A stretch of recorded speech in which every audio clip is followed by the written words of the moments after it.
Okay. Hola, bienvenidos a todos a otra sesión del coloquio del Instituto de Matemáticas. Hoy tenemos el placer de tener con nosotros a Lucía López de Medrano, de la unidad Cuernavaca de nuestro instituto, que nos va a hablar sobre abanicos y matroides. Gracias, Lucía, por aceptar la la invitación ¿Ya y me adelante. escuchan? Sí. Muchas gracias. Pues muchas gracias, me da mucho gusto estar en CEU. Hace mucho que no venía. Las jacarandas están muy bonitas para venir en esta época, así que me dieron el pretexto de venir a saludar las jacarandas de CEU. Bueno, pues el objetivo de esta charla es muy bonitas también, la verdad. La verdad que no nos podemos quejar de falta de jacarandas. Bueno, el objetivo de esta charla es hablarles sobre matroides, pero una visión de los matroides que es más geométrica y en particular que los podemos ver como abanicos. Entonces vamos a ver las definiciones de todo para que vayamos poco a poquito y vayamos juntos. Entonces vamos a empezar por dar una definición de matroide y luego vamos a relacionarlo con objetos geométricos. Son dos tipos de objetos geométricos. En realidad el título le faltó la palabra poliedro también, o politopo. Pero pues no apareció en el título, pero ahí está también. Ok, entonces los matroides empiezan a estudiar simultáneamente por Whitney y Nakazawa en el 35, 90 años más o menos. Y intentaban hacer el objetivo era encontrar un objeto matemático que describiera el concepto de independencia en varios lugares de las matemáticas. Whitney, Nakazawa. ¿Nakazawa? ¿Sí es Nakazawa? Sí, ¿no? Estaban haciendo lo mismo, pero no sabían. Entonces, ahí puse 3 ejemplos de situaciones en matemáticas. Un conjunto de vectores, esos son un conjunto de vectores en R3. Un conjunto de hiperplanos, de líneas en un plano. Y una gráfica. Y queremos que en esos 3 mundos, que en principio son distintos, como decir cómo esos objetos son independientes o no son independientes. Okay, entonces vamos a empezar por la definición formal de un matroide, que es, ¿qué necesito para formar un matroide?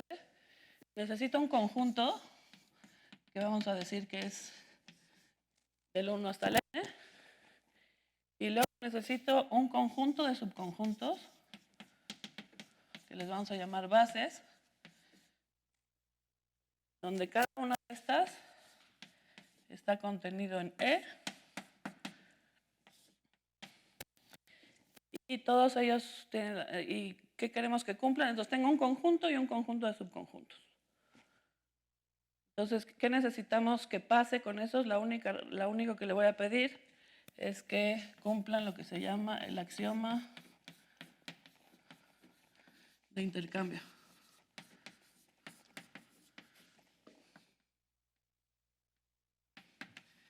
¿Qué significa? Es que si yo agarro dos de esas bases, B y BJ, son subconjuntos los dos. Entonces agarro un elemento aquí, un elemento de BI. Entonces si yo tengo 2 bases y elijo cualquier elemento de la primera, siempre existe EI, EJ, elemento de BJ, que a si le quito el EI y le pongo el EJ, me sigue dando una base. ¿Okay? Si este es el conjunto de bases, entonces agarro 2 bases y un elemento en una. Bueno, pues siempre tengo que garantizar que en la otra existe un elemento tal que si yo agarro BI, le quito el EJ, el EI, perdón, y le sumo el EJ, esto sigue siendo un elemento de mis bases. ¿Okay? Entonces es una definición bastante abstracta, es una definición que a priori no se ve muy geométrica o muy... Es incluso difícil de acordarse. La verdad es que si uno no trabaja con matroides, luego siempre tiene que andar yendo a leer la definición 20 veces. Entonces, esa es la definición abstracta. Y vamos a ver el matroide que le vamos a asociar a esos tres objetos matemáticos que están ahí arriba. Entonces voy a empezar por el de acá para alejarme de la definición. Entonces,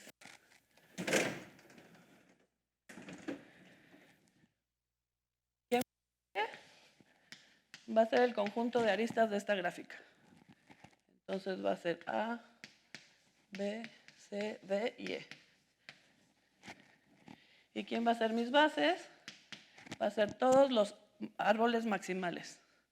Entonces necesito subgráficas que no tengan ciclos y que toquen todos los vértices.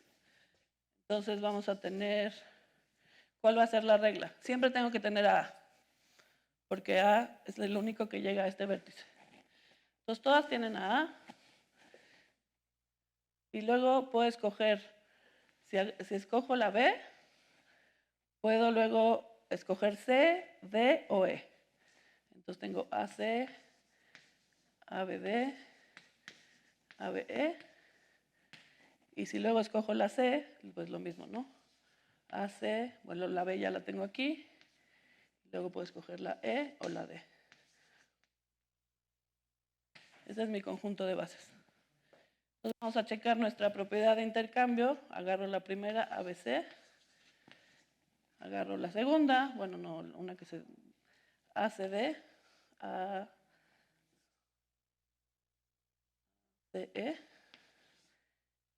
Y un elemento de aquí. Entonces agarro un elemento de acá y puedo encontrar una que le puedo intercambiar. Siempre voy a encontrar una de acá que le puedo intercambiar. Por ejemplo, la E, AB, que sigue siendo una base. ¿Okay?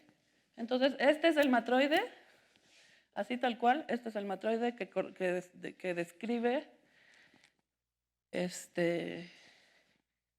cómo esa gráfica es dependiente o independiente. Como las aristas, por ejemplo, sabemos que no podemos tener E y D en la misma base, que siempre tiene que estar A. Entonces esas son nuestras restricciones. Tenemos un... ¿Perdón?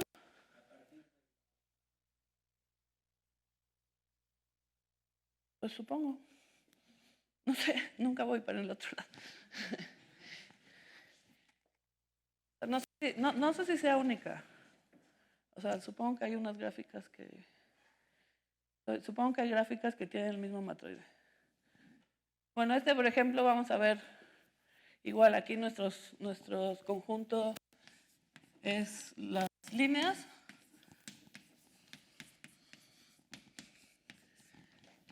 Y nuestras bases van a ser tres líneas que me formen un triángulo. ¿Okay? Entonces, como estas son concurrentes, aquí la puse en rojo porque la D y la E son la misma. Tengo dos veces la misma recta. ¿Okay? Por eso la pinté de rojo. Pero vemos que todas estas son concurrentes. Entonces, para formar un triángulo siempre necesito A.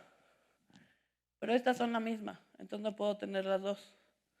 Entonces, vamos a tener que, como bases, el matroide es exactamente el mismo. ¿Okay? Las bases van a ser las mismas que allá. ABC, ABD, ABE, ACE y ACD. Creo que sí, ¿no? ACD, ¿sí? Bueno, no sé. Entonces, estos objetos matemáticos, aunque sean diferentes, tienen detrás un matroide que es igual. Entonces van a compartir muchas propiedades. ¿Okay? Y va a pasar exactamente lo mismo que acá. Acá otra vez tengo los elementos son A, B, C, D, E. Aquí me falta escribir la C. Y aquí voy a necesitar mis bases, son como mis bases de R3. Son tres elementos, tres vectores que me generan R3. Otra vez, estos cuatro están en el mismo plano, entonces siempre necesito A. Estos dos son colineales, entonces no puedo tenerlos. Entonces, como matroide, encuentro exactamente el mismo. ¿Okay? Entonces, bueno, desde hace 90 años se estudian estos objetos, supongo que lo de matroides viene por matrices, ¿no? Porque los conjuntos de vectores se podían ver como matrices. Y hubo mucho tiempo en el que se pensó que se necesitaba otro axioma, porque resultó que no todos los matroides, con solo esa definición, había matroides que no correspondían a un conjunto de vectores. Si un matroide viene como de uno de estos mundos, se llama que es representable o realizable. Y resulta que solo con esta definición había cosas que no venían de ahí, que se llaman los matroides no realizables. Entonces, durante muchos años se intentó buscar otro axioma hasta que, pues más bien, se aceptó que así era la definición y basta, y más bien había unos que no son realizables. Resulta que hace poco, 2018, no tanto, se demostró que si yo tengo el conjunto de todos los matroides, de todos los, por ejemplo, eso se llama que tiene de un conjunto de 5 elementos, pero tengo matroides de todos los elementos, de un número de elementos, con bases, eso es que tenga, el número de elementos en la base se llama el rango. Entonces, si tengo el número de elementos que quiera y en el rango que quiera, es un conjunto enorme de matroides. Y en el 2018 se demostró que el 100% de los matroides son no realizables. O sea, es como los enteros, los reales o algo así. O sea, que su medida es 0. Son muy poquitos los matroides. O sea, en términos, aunque sean infinitos y demás, en realidad son re poquitos. Entonces, bueno, pues esos son los matroides. Esa es la definición abstracta con cómo aparecen en algunos lugares. Entonces ahora quiero dar otras definiciones de matroide que me van a ayudar a darle una cara geométrica a estos objetos. Entonces, para eso hay unos matroides que son como particulares, que se llaman los matroides uniformes. Ese es, tengo un conjunto de n elementos y mis bases van a ser todos los subconjuntos de E, tal que la cardinalidad de BI es constante, una K. Agarro todos los subconjuntos de la misma cardinalidad y voy a decir que esos todos van a ser mis bases. Estos son como los grandotes, como los que cualquier otro medio está contenido, ¿no? Porque va a tener un subconjunto de estas bases. Ese es el que más bases tiene y todos los otros tienen un poco menos de bases. Híjole, aquí ya me equivoqué porque el dibujo está atrás. Pero cuando tenemos subconjuntos de conjuntos que tenemos ordenados, siempre puedo cambiar una base, por ejemplo, aquí arriba.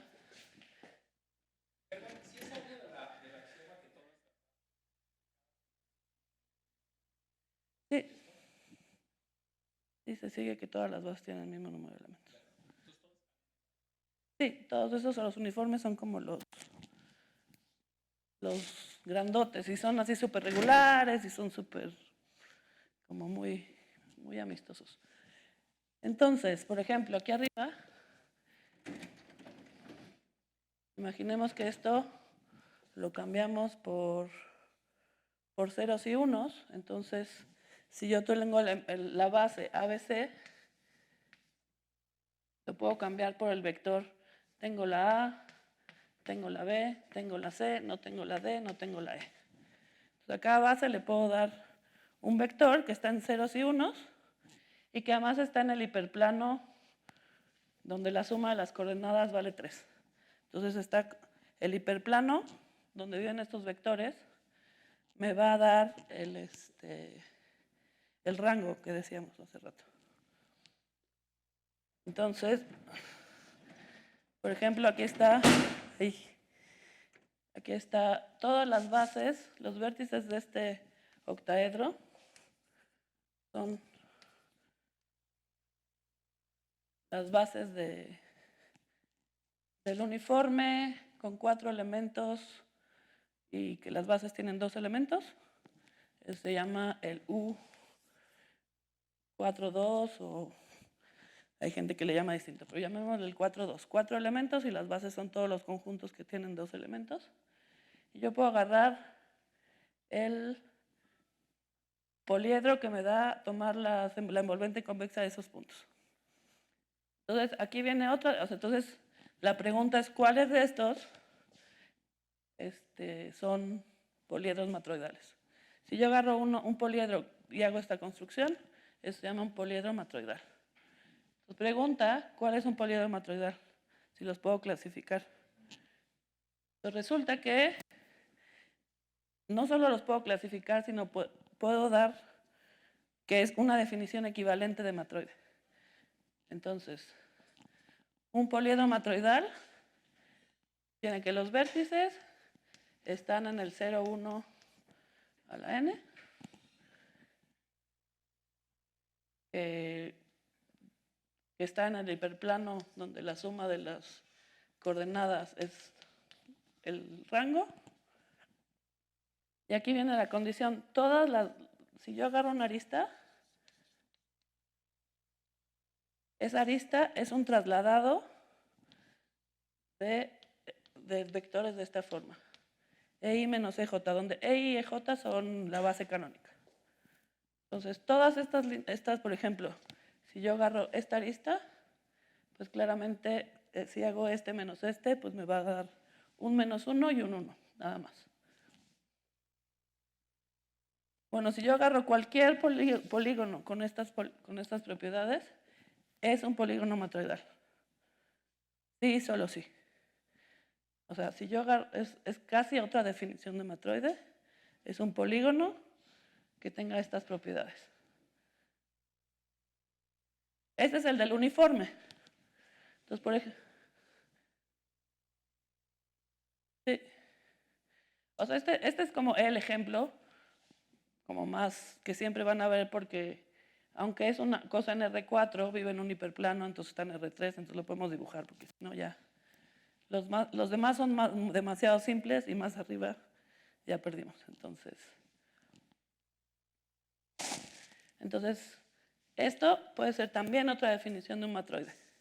Un matroide es un poliedro con vértices en 0, 1, que siempre que están en un hiperplano donde las coordenadas es una constante y donde todas las aristas son trasladados de estos. Es exactamente una definición. Sí, exactamente lo que estás haciendo aquí es más o menos, porque... O sea, aunque por ejemplo aquí no pasa eso, ¿no? O sea entre estos dos no vas a poder hacer eso, pero existe el otro. Ajá. Pero sí, justamente esto es el axioma de intercambio. Entonces los poliedros, realmente esto es pues un trabajo de los 80s, creo. Y es como cuando se empiezan a pensar los matroides de una forma mucho más geométrica y a utilizar esta geometría para resolver problemas de matroides o de gráficas o de hiperplanos o demás cosas desde este matroide. Entonces, bueno, este es el del uniforme. Y dijimos que eran las grandotas. Entonces, todo matroide de 4 elementos en rango 2 tiene su poliedro, es un subpoliedro de ese. Pero no puedo tener aristas nuevas. Las únicas aristas son las que están ahí. Entonces, por ejemplo, digo que lo único que puedo tener es una cara. Uno de los cuadrados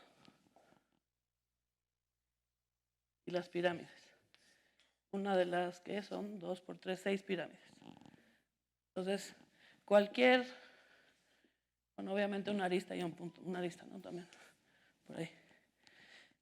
Entonces, cualquier matroide de 4 elementos de rango 2 tiene uno de esos poliedros. Esos son mis matroides de rango 2. Entonces, esa es como una cara muy bonita para mí de los matroides, que cambia mucho de esa definición, ¿no? que esa definición, bueno, para los que pensamos geométricamente es una cara amable. Pero bueno, vamos a ver otra cara y ahí es donde aparecen los abanicos.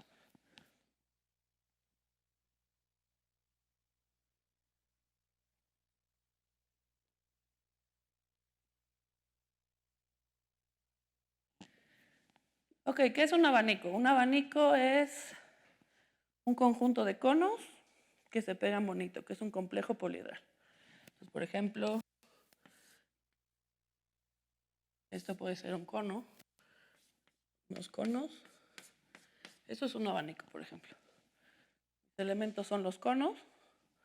Dos conos intersectan en su borde. No tenemos como intersección de los interiores de los conos.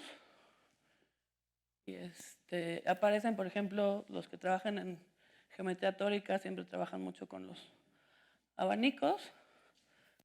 Este es un abanico también, aunque tenga dimensión 1, es un abanico de dimensión 1 en R2, en R3, o donde sea.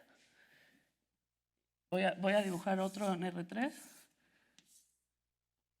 Este puede ser 1, tengo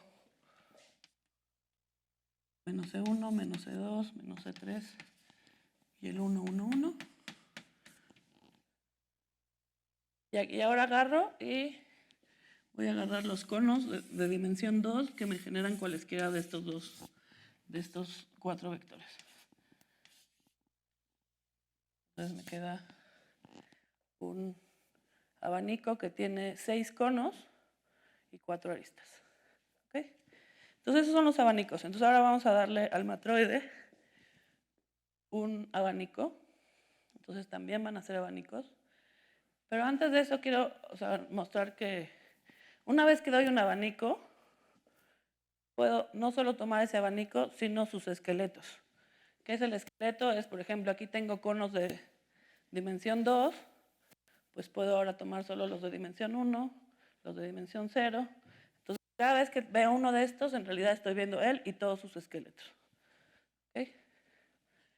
Entonces, hay algunos de estos abanicos que están relacionados con geometría tropical.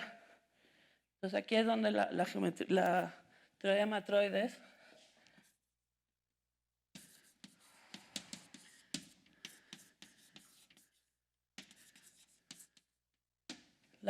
de matroides y la geometría tropical se juntan.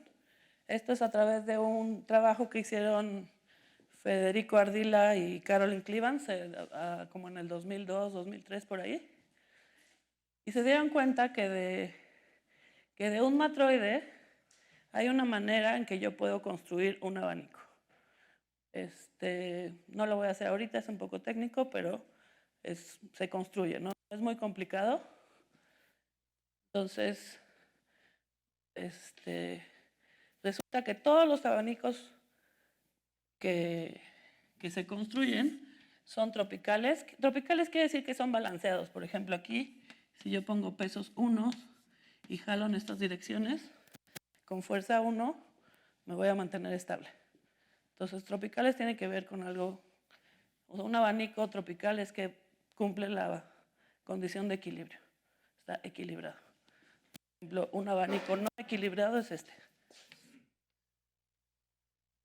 Claramente no hay manera en que eso no se mueva, ¿no? Entonces los abanicos tropicales son objetos geométricos que están cargados en una estructura algebraica y por lo tanto cada uno tiene una dimensión, una codimensión, un grado. ¿Okay? Entonces, el teorema de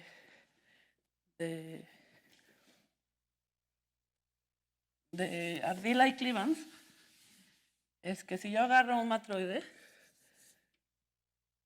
y sigo mis instrucciones para construir un matroide, un abanico, entonces eso le llama el abanico de Berman del matroide, y le pongo pesos 1 a las caras de dimensión mayor, eso va a ser siempre tropical. Más aún, siempre es un abanico tropical. Bueno, esto más los pesos 1, ¿no? Esto es un abanico tropical de grado 1. Son lineales, digamos. Eso, entonces, y resulta que también es un sí y solo sí. Entonces, esta puede ser otra definición de un matroide. Un matroide es un abanico tropical de grado 1. Entonces, aquí tenemos la definición abstracta en conjuntos, en una cosa de conjuntos. Tenemos un dibujo matroidal, poliedral, y tenemos otra definición que es un objeto de grado 1 en geometría tropical.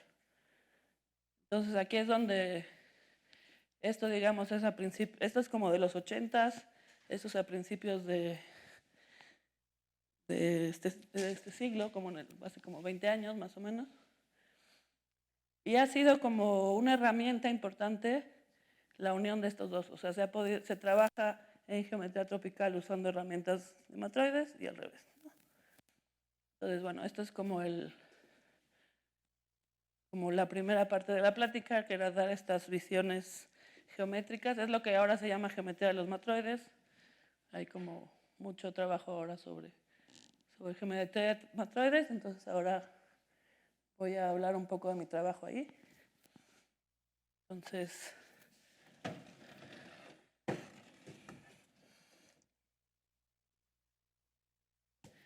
para eso necesito un par de definiciones más. Entonces, tengo un matroide y a ese matroide le voy a asociar un polinomio que se llama el polinomio característico, que depende de muchas cosas de los matroides, pero bueno, le voy a dar un polinomio, le voy a llamar h de x igual a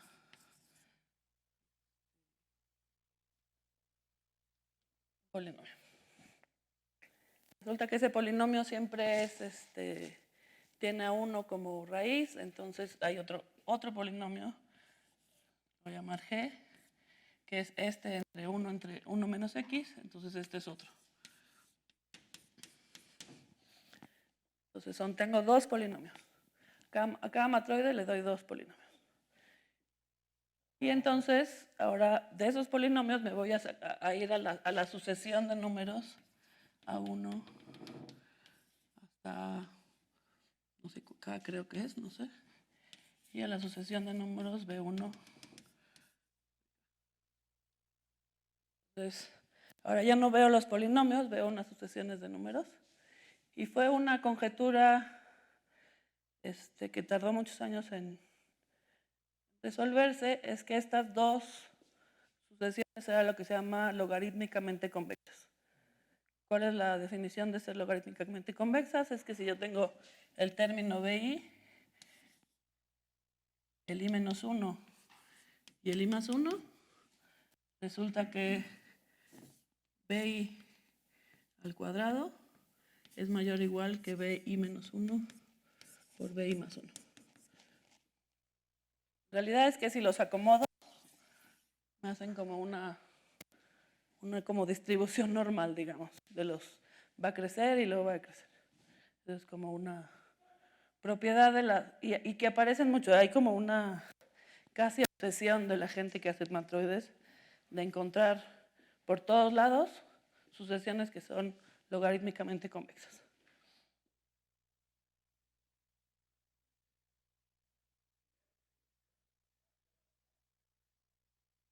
Sí, ajá, sí, tiene razón.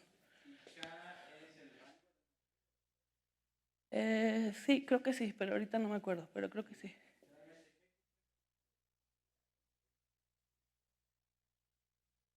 Van alternándose, pero creo que eso es con el valor absoluto. O sea, bueno, digamos que todos son positivos, pero el signo del monomio cambia, pero imaginemos que son todos positivos y sí, vamos a ser todos positivos. Entonces, había esta conjetura que entonces más o menos hace como unos 6 años se demostró que esta era logarítmicamente convexa usando herramientas de geometría tropical y otras cosas. Y la otra se demostró usando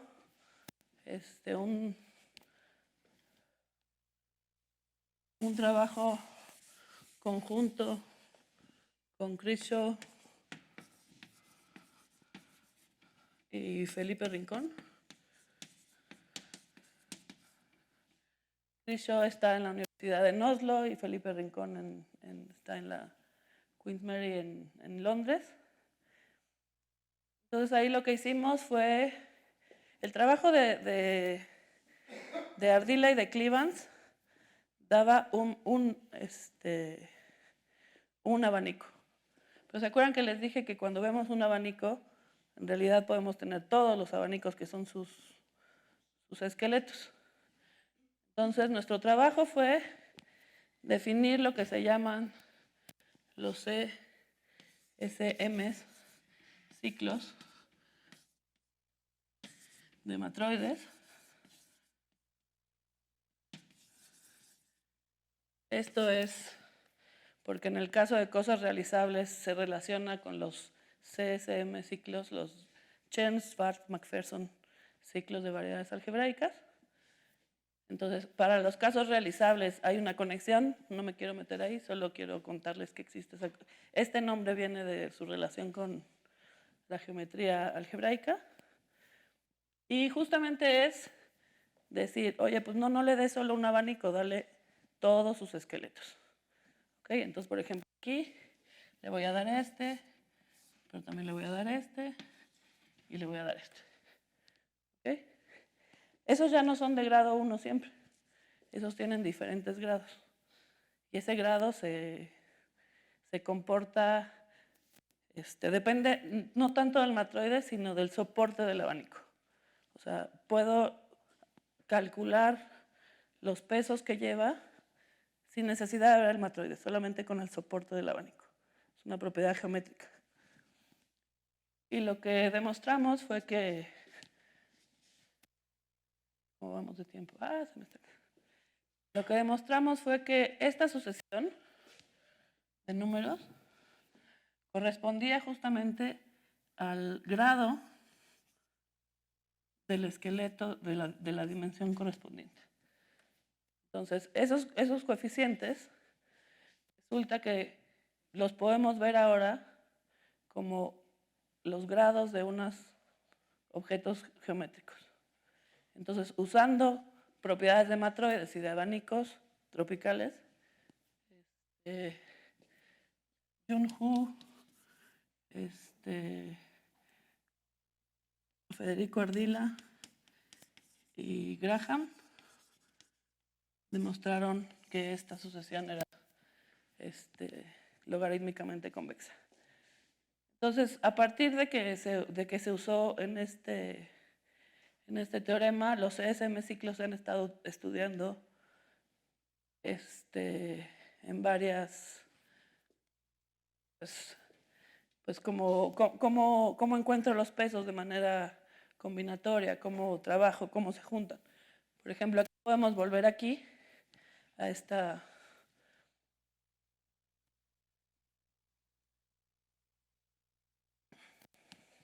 nuestro dibujito poliedral.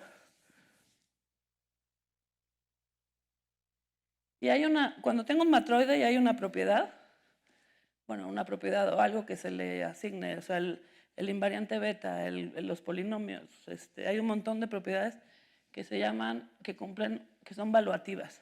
¿Qué quiere decir valuativas? Quiere decir que si yo conozco que yo puedo descomponer este poliedro en poliedros pequeñitos,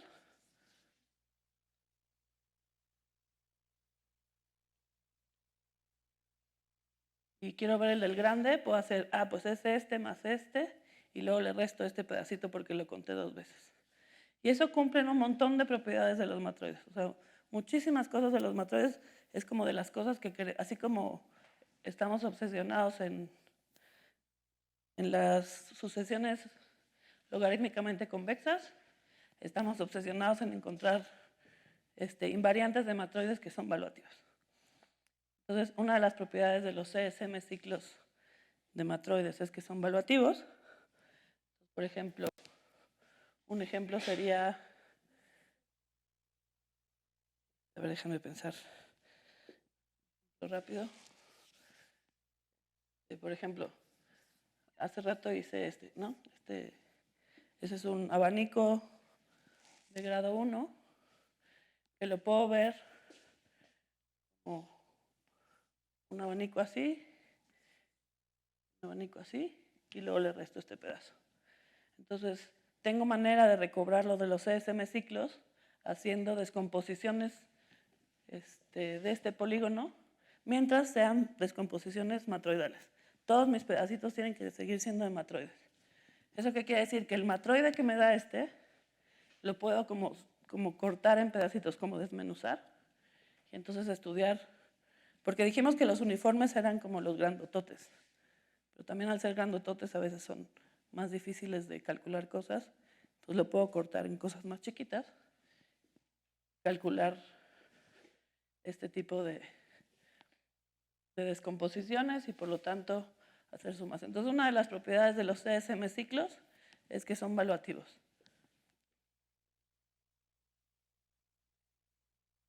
Otra cosa es que, por ejemplo,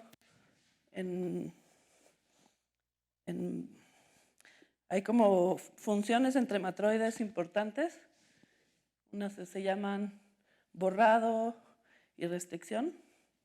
Entonces, por ejemplo, estos ciclos se portan súper bien con el borrado y la restricción, para los que sepan qué significa.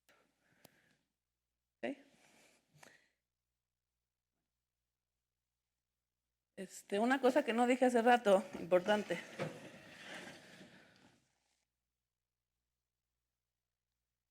Ahora me voy a ir un poquito a la parte de la geometría tropical.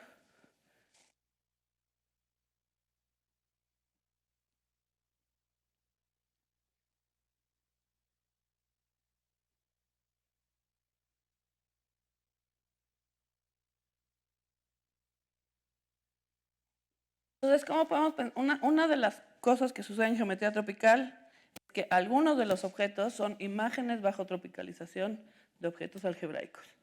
Entonces, hay veces que tengo un objeto algebraico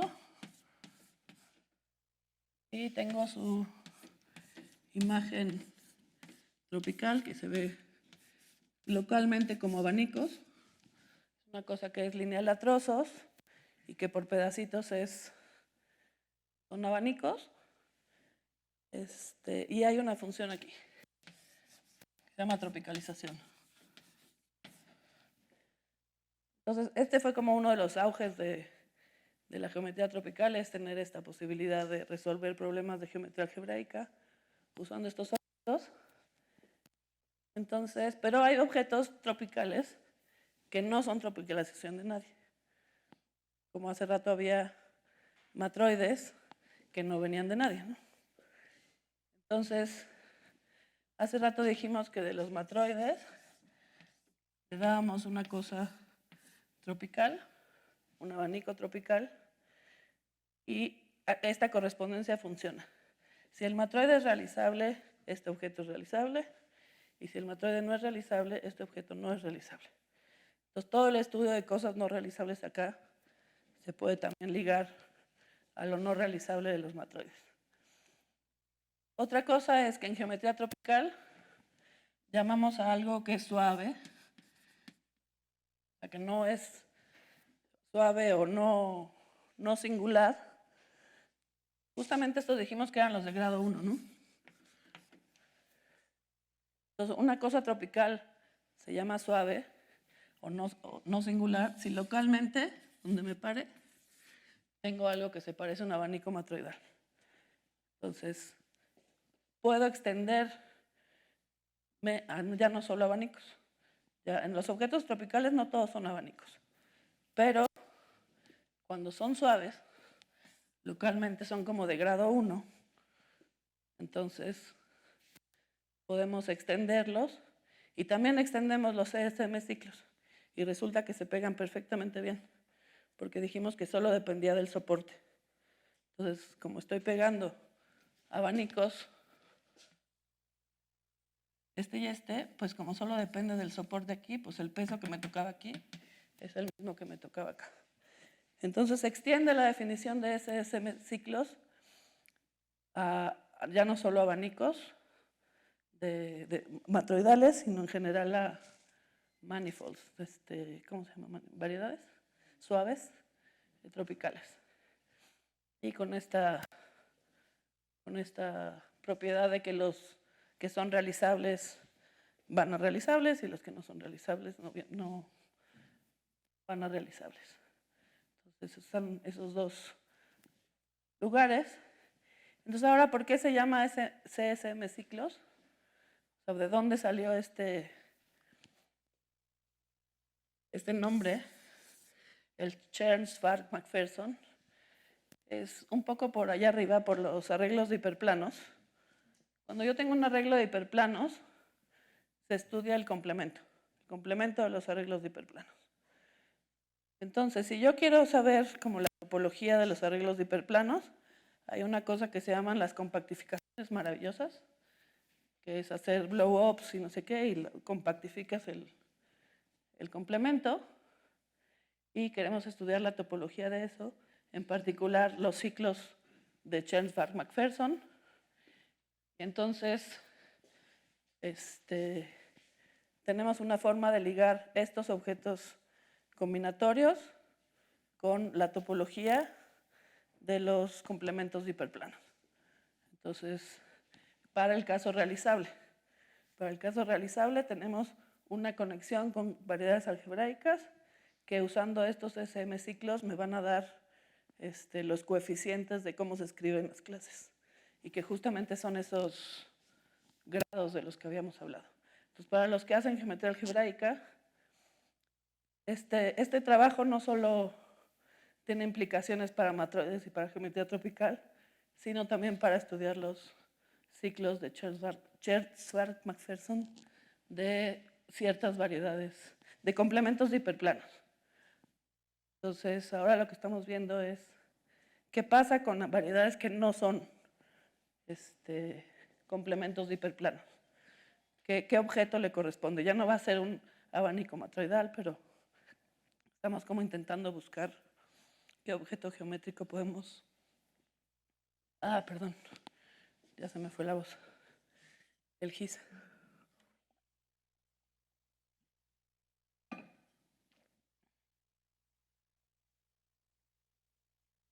Entonces, pues bueno, creo que decidí no meterme en nada muy técnico. Me gustaría que les quedara como resumen de esta charla, es que esa definición completamente de conjuntos y completamente abstracta de matroides tiene dos formas de verlos de manera geométrica, que los problemas se traducen en problemas geométricos ahí y que esta forma de verlo pues ha ayudado sobre todo a estas dos partes pues a resolver por ejemplo, esa conjetura que llevaba muchos años y que haber resuelto esas dos conjeturas es una de las razones que le dio la medalla Fields a John Hu hace 3 años. Entonces, como que ver esta visión geométrica de los matroides ha tenido un boom estos años, después de la medalla Fields, evidentemente más aún. Entonces, creo que es algo que se va a ver cada vez más, porque ahorita hay muchísima gente trabajando en ese tema. Entonces, pues es como la idea que quería dejarles era esa. O sea, cuando escuchen la palabra matroide, escojan su mejor versión. Si son poliedrales, vean un poliedro. Si son tropicales, vean un abanico tropical. Si son conjuntistas, vean la definición formal. Pero los matroides son mucho más geométricos de lo que se esperaba. Y eso es lo que ahorita está en super boga, es ese estudio geométrico de los matroides.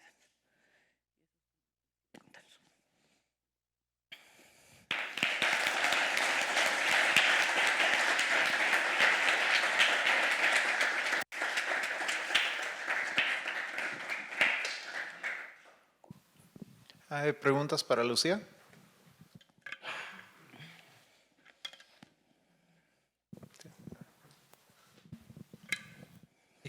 Muchas gracias. Una preguntita. Dijiste que están obsesionados por esa log convexidad. ¿Por qué? ¿Qué te dice? Porque aparece por todos lados. Porque están, porque hay un montón de sucesiones relacionadas con matroides donde aparece la concavidad logarítmica. Entonces, cada que aparece una nueva sucesión, lo primero que hacen es preguntarse si tiene concavidad logarítmica o no. Y por ejemplo, ¿te dice algo geométrico aquí en esos abanicos? No, en realidad, o sea, se demuestra con propiedades, o sea, usando como, o sea, a partir de casos más sencillos y cómo se va, cómo puedes ir subiendo, o sea, como por, no inducción, pero, o sea, como cómo subir la propiedad a más rango o a más número de elementos, ¿no? Usas cómo se forma, cómo se portan los grados. Pero hubo que verlo como grados de variedades para la demostración. Pero sí hay uno, si alguien sabe de concavidad logarítmica, yo sería feliz de aprender más porque no sé mucho, la verdad. No entiendo bien por qué aparece y no entiendo bien por qué hay tanta gente buscando sucesiones. No buscándolas, sino más bien preguntándose si una sucesión es o no. Y otra preguntita. Hay personas listas que creo que utilizan lo que hice, unas cosas que hice para resolver un problema de, ¿cómo se dice?, de realización tropical para divisores canónicos sobre curvas o algo así. No entiendo muy bien. Pero entonces hubieron una versión matroide de eso, o los divisores se pueden ver. Pues el problema es que en tropical los matroides son de grado 1. Entonces, no sé cómo, no, o sea, no sería un caso chiquito, creo. O sea, supongo que estaba para grados mayores que 1. No sé, No sé muy bien. podríamos verlo con gusto, pero Sí. así en abstracto no puedo saber.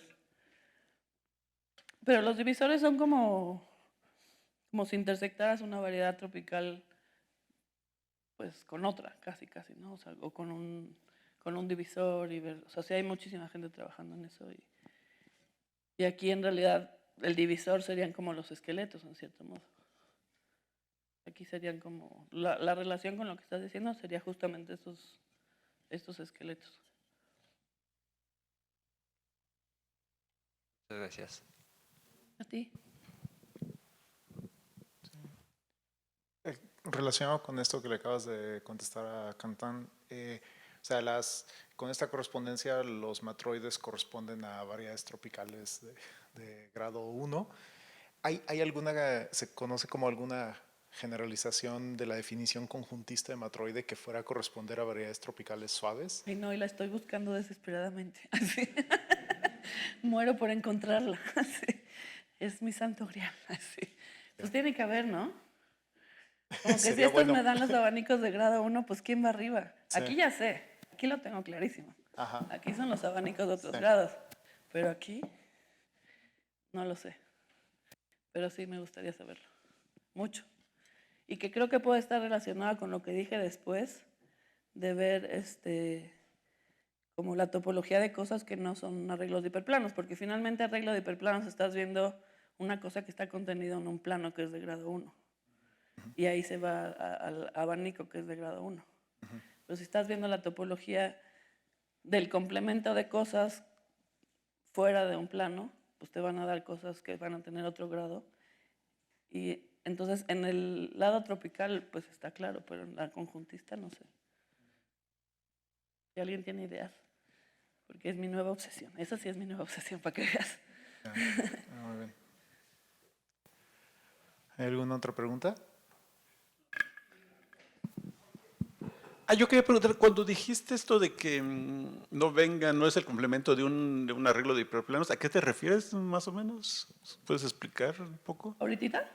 ¿Qué dije ahorita? No, cuando dijiste que tenías ese problema, ¿no? O sea, ustedes tienen los CSM ciclos para los matroides, por ejemplo, en el arreglo de hiperplanos dijiste, y luego dijiste que el problema que están considerando ahorita es cuando no son el complemento de un arreglo de hiperplanos. Entonces digo, es el que... No, o sea que se puede, o sea que se llaman CSMs por los complementos, pero o sea, se extiende también a cuando no son realizables.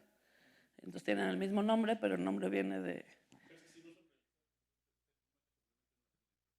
¿no? Pero tienes un matroide y tienes su abanico tropical y sus esqueletos y que corresponden. O sea, tú quieres saber qué es lo que está arriba.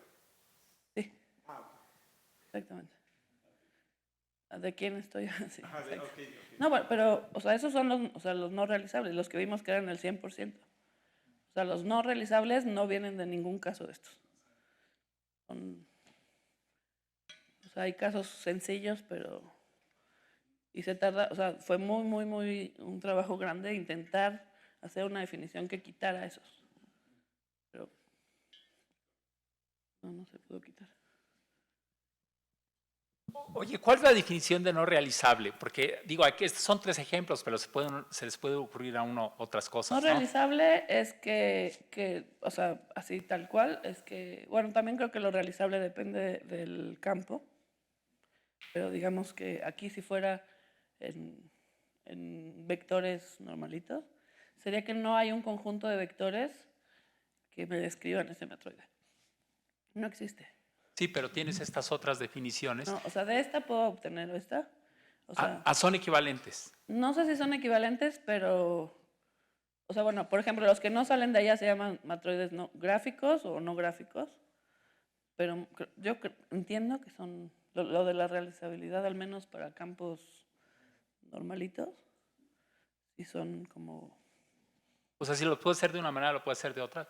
No, Más o menos. no lo sé. Okay. Bueno, Krill dice que no. Estos dos sí. Exacto, estos dos sí seguro. Es que justo lo que menos hago yo son gráficas, así que... Entonces, así que hay que preguntarle a alguien de gráficas. Todo gráfico es realizable sobre todo campo y estos son exactamente la misma definición. Sí, porque aquí podrías, por ejemplo, tomar hiperplanos ortogonales a los vectores y luego intersectarlo con otro y ya me da este. Entonces estos dos sí son como... Pero aquel no, la verdad no le sé. Sé que ahí están los matroides, pero yo no trabajo con gráficas. oye, pero así como este fue más chiquito que esos. ¿Más chiquito? A ver, estabas diciendo que habían 2 equivalentes y uno que no, ¿verdad? Mi pregunta es, ¿por qué no algo más grande, no? O sea, es... Pues porque no hay, porque ya se vuelve, o sea, los no realizables no los atrapas con ninguno de estos casos. Pero sí, o sea, lo que se llaman no realizables es estos, y allá se llaman gráficos o no gráficos. No tengo ejemplos ahorita de un gráfico no realizable o un realizable no gráfico, no tengo ejemplos, pero sí se llaman gráficos no gráficos, realizables no realizables. Gracias.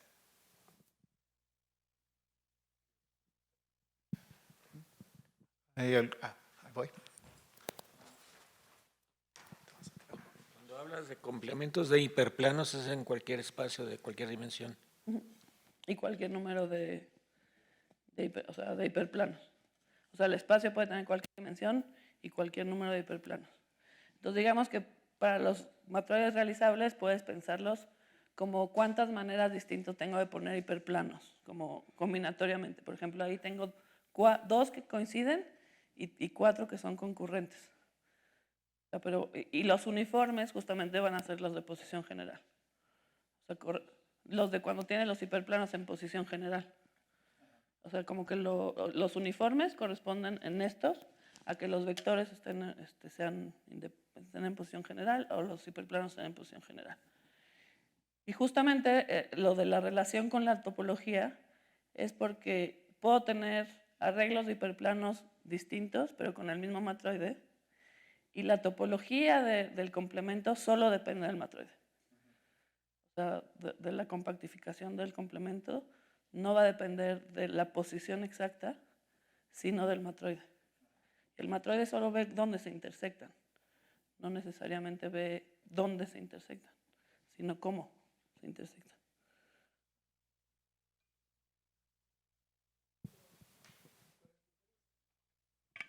Para entender esta idea de la tropicalización de una variedad algebraica, ¿podrías dar como un ejemplito así de una curva elíptica o CP1? ¿Qué dibujito sale? Sí, por ejemplo, aquí les hice una trampa tremenda, porque en realidad aquí hice una de género 2 y este tiene género 1. Entonces, pues los géneros se portan bien.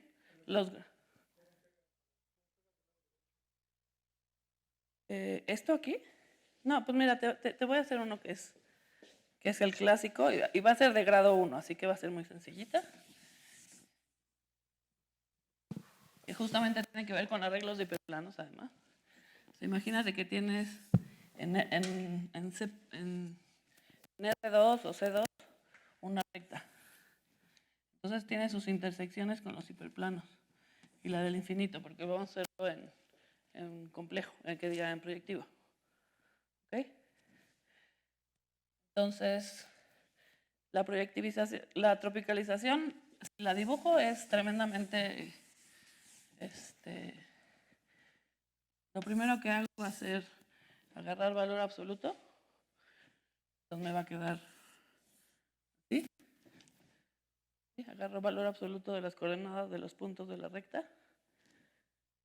Si yo estuviera viendo también la parte compleja y agarro norma, me llena todo este listón.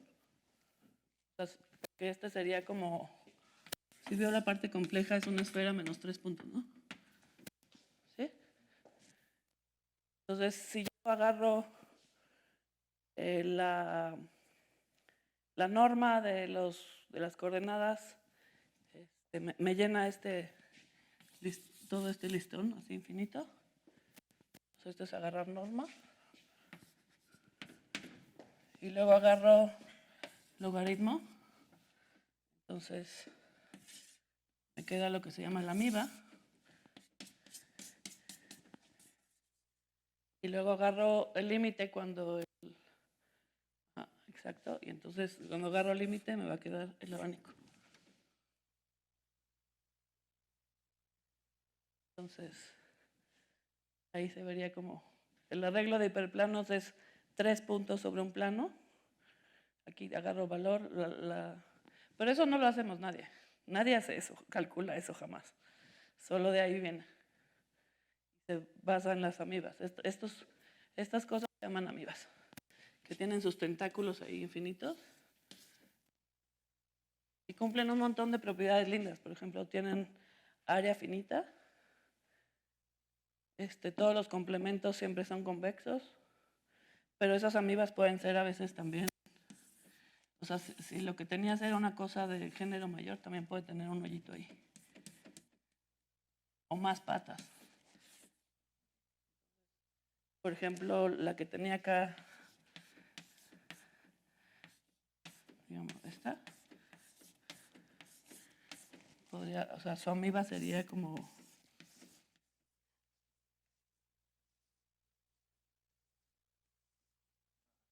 ¿sí? Y luego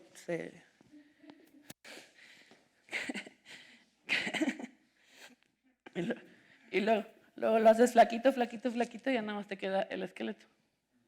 En realidad lo que haces es que existe una función que es continua y convexa, que es lineal a trozos en los complementos. Entonces, y es convexa, en esta parte no es lineal. Entonces te olvidas de esta parte y ves cómo se intersectan las partes lineales y te da esta. Pero no sé si eso contestó tu pregunta, pero ahí hay un camino. Los trípodes sí recuperan de alguna forma la cantidad de pares de pantalones en los que puedes descomponer una superficie de Riemann, por ejemplo. A veces sí, a veces no, a veces Bueno, depende así como de... lo explicas. Entonces, la tropicalización no depende solo de la variedad, sino que empiezas con un encaje de esa en Depende absolutamente del encaje. Ok. O sea, ese es uno de nuestros problemas. No podemos hacer ningún cambio de base de nada, de nada, de nada. Estás anclado a tu cuadrante así. ¿Hay alguna otra pregunta? No. Si no hay más preguntas, démosle las gracias a Lucía de nuevo.